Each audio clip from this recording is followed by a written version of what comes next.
We now go to reactions on the presentation by opposition spokesman on finance, Julian Robinson, who made his contribution to the budget debate yesterday. Mr. Robinson, who chided the government for being out of touch with the economic hardships facing Jamaicans, put forward a list of proposals. Now we are joined by Dr. Chris Stokes, development economist. Dr. Stokes, thank you so much for joining us this evening.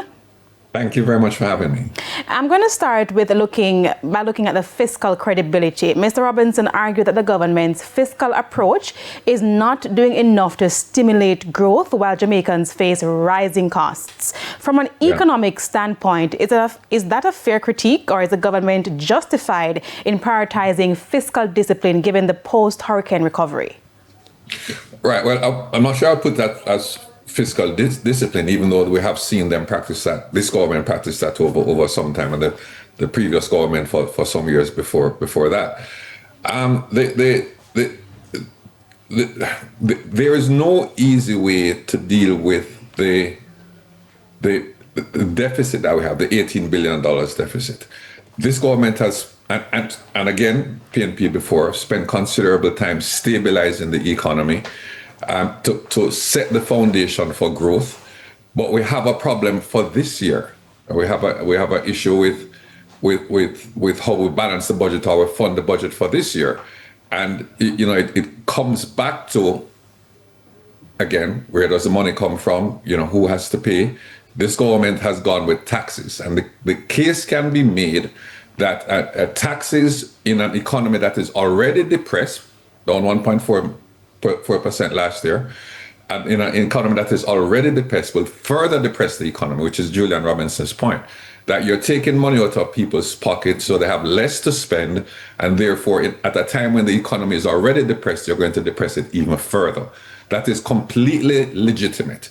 However, the other side of the coin is when the government collects this new taxes, if 18 billion, however much it comes up to, the question is, what do they do with it?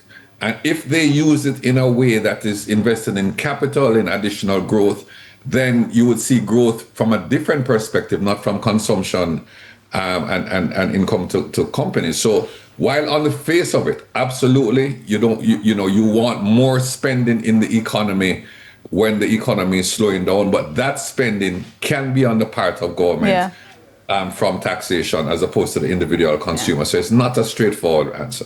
And looking now to looking at growth versus stability, Mr. Robinson presented a 10 billion revenue plan that would rely on an electronic invoicing system to boost tax compliance and a digital nomad program to attract remote workers. Your thoughts on whether these are workable plans?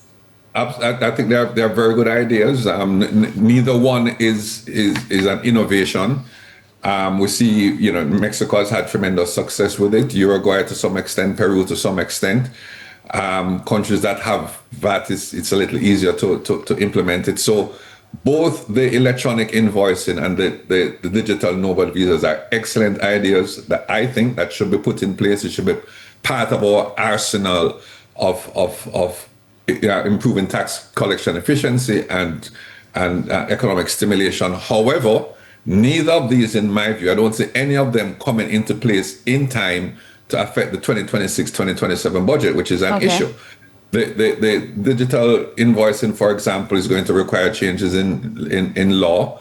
It's going to require technology being put in place, and these are not things that are going to be done Monday morning. The issue of the nomad visa, you're going to have the program in place. Again, legislation may be required. Then you have to promote it and give that a chance for people to come in, which is different from increasing taxes, which you can just collect on the spot, and it will impact the fiscal situation immediately.